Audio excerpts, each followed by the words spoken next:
Popular Portland businessman Everton Beachy Stout McDonald charged with the taking out of his first wife after he was on the wraps for taking out his second wife, Miss Tonya McDonald, just some months ago. The police are so far reporting that a cop was paid $3 million for the demise of his first wife. When we return, we'll have the exclusive details of this to come on the program. This is Links 007 TV. Let's talk, and we'll be right back after this short break.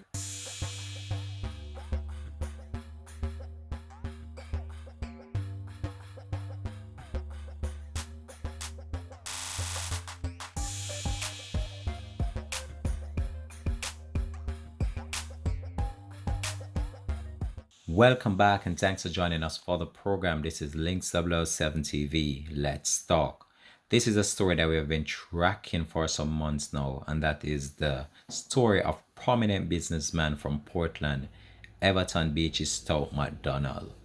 This has been a developing one, and one that has left the whole entire Portland community in shock based on the development that came out this week that he was in fact now charged with the taking out of his second wife and also his first wife. Now, this is one story that really needs to be looked into, and there have been some numerous speculations going online as it relates to how the actual act of taking out the two wives were carried out. And we're going to provide you with some details in relation to that matter. But what happened to these two females is very sad and it's very unfortunate. But most of the times as well, these females as well, they need to be mindful of what is going on around them. And some of the times they try to find themselves in relationships where they are not even a fitting to the relationship. They're just in there for the financial gain or that stability that they are searching for. Mr. Everton Beachy Stout McDonald would have had his life ahead of him, and it's only until recent months that an investigation was launched after his wife was found in a burning car with multiple stab wounds. The arrest of Mr. Beachy Stout triggered an investigation into the taking out of his previous wife that was shot and killed back in 2009, and the police have so far now charged him for both wives' murder. And we have the latest to bring to you in relation to these matters, in relation to Miss Tonya McDonald and his wife as well, Miss Marlene McDonald. But let me just get into the details of this story.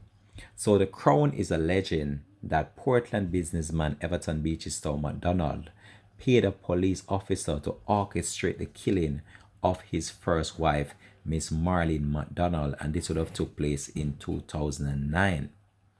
In the sensational allegation read out in court, the Crown outlined how Mr. McDonald confessed to his nephew to paying the cop, a Detective Corporal Duncan, to carry out the illegal act.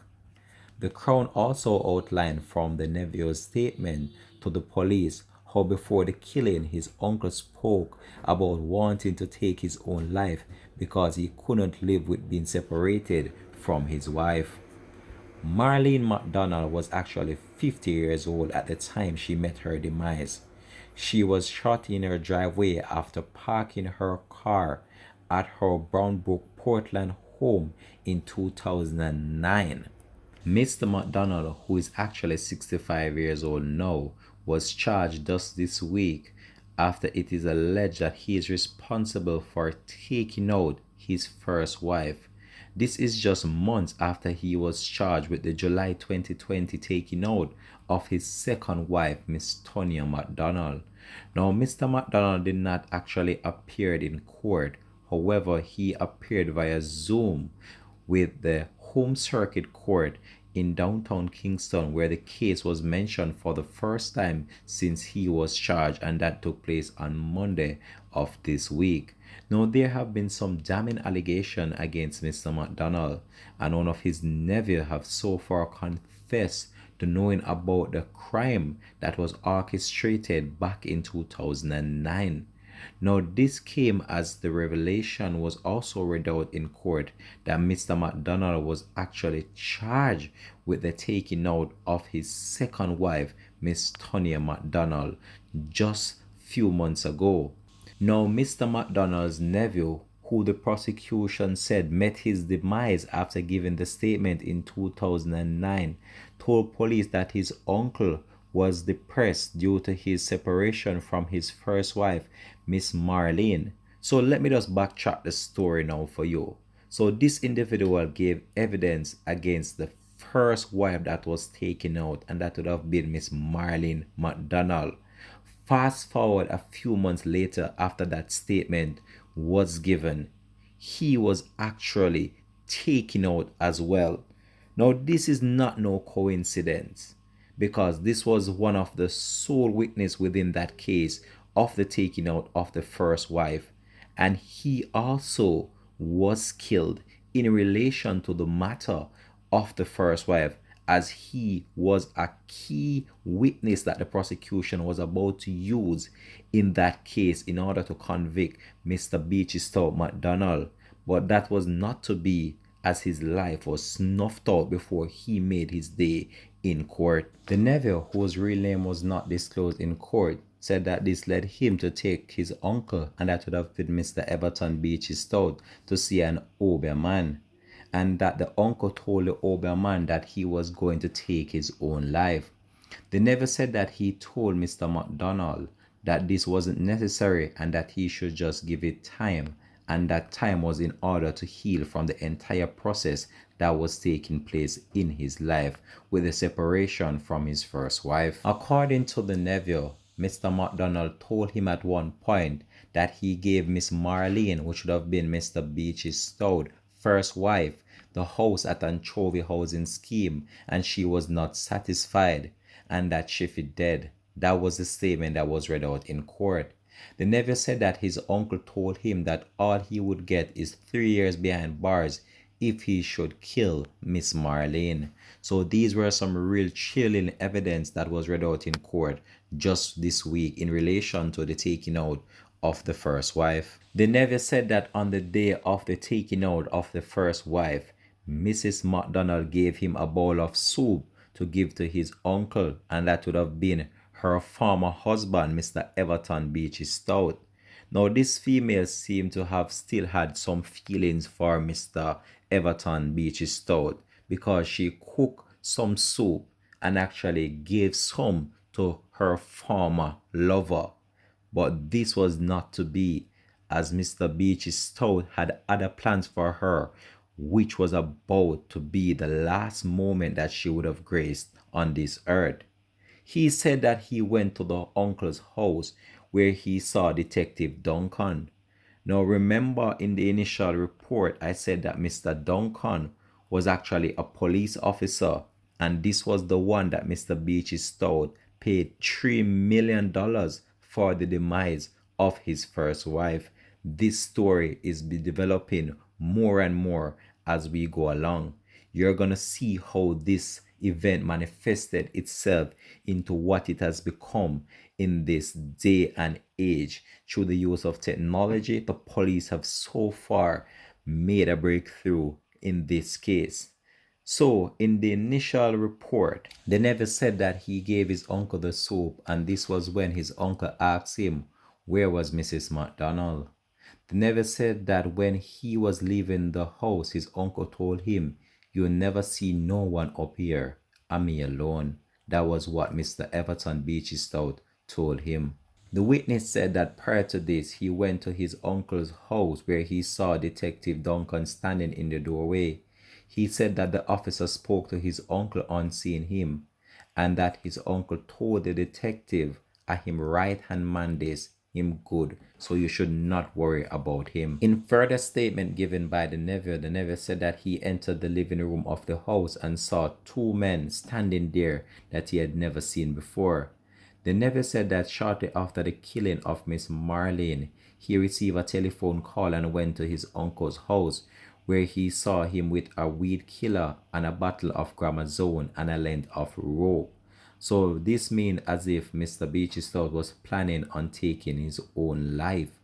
But this is where the story develops even more. So it was further stated by the nephew of Mr. Everton MacDonald how he expressed regret over the killing of his wife. He said that on another occasion his uncle told him that he wished he could take back his money from Duncan and get back his wife. Now, Duncan was actually the policeman that he saw at the house when he gave the soup to Mr. Beachy Stout that was sent from Miss Marlene back in 2009. The nephew further gave more chilling details as it relates to what happened to Miss Marlene. And I quote, "Miss sorry me kill her," the nephew said Mr. MacDonald told him. To which he responded, "I know you kill her, or the gunman kill her." The court was also told that Mr. MacDonald replied by saying that he paid to have his wife killed because she was going to leave him and that he didn't want her to be with anyone else. That was what Mr. MacDonald told his nephew. The nephew stated that on another occasion his uncle attempted to take his own life by carbon monoxide poisoning inside his vehicle. He said that he revived his uncle who started to cry. He further stated that the uncle said to him, "I can't take it no more. Look where my life come to." He said Mr. MacDonald lamented to him.